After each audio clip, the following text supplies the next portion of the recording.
చెప్పేసి వీరికి సరైన అవగాహన లేకపోవడం, సరైన దీని మీద అవగాహన లేకపోవడంతో ఇటువంటి స్టేట్మెంట్లు, ఇటువంటి అతను అన్ని కూడా నేను ఇక్కడి నుంచి రాను అని చెప్పేసి లెటర్ ఇచ్చి మళ్ళా ఈ రోజు నాకు టైం ఇవ్వండి అని చెప్పేసి ఇవ్వడం సరిగా స్థిమితం ఉన్నట్టుగా అనిపించట్లేదేమో అని చెప్పేసి భావిస్తూ ఉన్నాను. ప్రజలారా, ఏ యానం విషయం గురించి ఎప్పుడు కూడా నేను ఆఫ్ చేశానని కానీ ఈ సొల్లు కవర్లు ఇవన్నీ కూడా చేతగానితనం, చేయలేని పనులు ఎదటోడి మీద తోయడానికి నాకు అడ్డం వస్తున్నారని చెప్పి చెప్పుకుంటూ పబ్బం గడుపుకుంటూ వచ్చావు. దీన్ని ఇప్పటికైనా మానేసి ఈ యానం కోసం ఓట్లేసి గెలిపించిన వారికి నీకు అసలు రూపాయి ఖర్చు పెట్టకుండా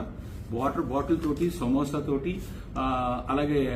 ఒక జిలేబీ తోటి నీకు ఓట్లేసి గెలిపించారని నువ్వే ఇంటర్వ్యూలో చెప్పుకున్నావు.